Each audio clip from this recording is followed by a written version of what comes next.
રાજસ્થાનના બિકાનેરથી ઝડપાયેલા અશોક ઉર્ફે અબુ બકરને લઈને મોટો ખુલાસો થયો છે. અશોક ઉર્ફે અબુ બકર દ્રષ્ટિ આઈએએસ સેન્ટરમાં ગ્રાફિક ડિઝાઇનર તરીકે હતો.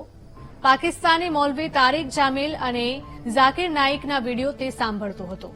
વિડીયો સાંભળીને અશોક ઇસ્લામ ધર્મ અંગીકાર કરવા પ્રેરિત થયો હતો.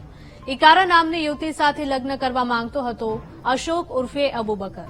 યુવતી ઇકારા પણ ગ્રાફિક ડિઝાઇનર અને એન્ડ્રોઇડ ડેવલપર હોવાનું સામે આવ્યું છે.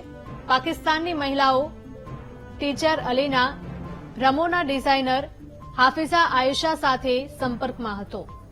સુરત ક્રાઇમ બ્રાન્ચે રિમાન્ડ દરમિયાન કરેલી પૂછપરછમાં આ તમામ માહિતી સામે આવી હતી.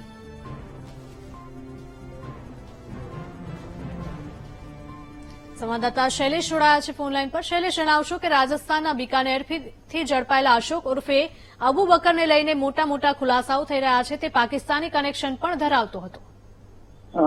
અશોક સુથાર ઉર્ફે અબુ બકરની રાજસ્થાનના બિકાનેરથી ધરપકડ બાદ સુરત ક્રાઇમ બ્રાન્ચ તેની સતત પૂછપરછ કરી રહી છે. હાલ અબુ બકર ઉર્ફે અશોક સુથાર રિમાન્ડ હેઠળ છે. તે દરમિયાનમાં પ્રાથમિક પૂછપરછમાં જ ખૂબ મોટો ખુલાસો થયો છે અને એ ખુલાસો એ છે કે આ જે અબુ બકર ઉર્ફે અશોક સુથાર કે એ દિલ્હીમાં છેલ્લા ઘણા સમયથી રહેતો હતો અને દિલ્હીમાં જે એક આઈએસ ટ્રેનિંગ સેન્ટર છે, કોચિંગ સેન્ટર છે, દ્રષ્ટિ આઈએસ સેન્ટર, ત્યાં તે ગ્રાફિક ડિઝાઇનર તરીકે મહિને 30,000 રૂપિયાની નોકરી કરતો હોવાની વિગતો પોલીસને મળી રહી છે. બીજી તરફ આ અબુ બકર ઉર્ફે અશોક સુથાર જે છે તેને ધર્મ પરિવર્તન કરતા તેને પ્રેરિત કરવા માટે તારિક મૌલવી જે પાકિસ્તાનનો ખૂબ જાણીતો છે, ઝાકિર નાઇક જે છે એ ખૂબ જાણીતો મૌલવી છે, જેના વિડીયો સોશિયલ મીડિયામાં ખૂબ વાયરલ થયેલા છે, તેમાંથી તે પ્રેરિત થયો હોવાની વિગતો સામે આવી છે.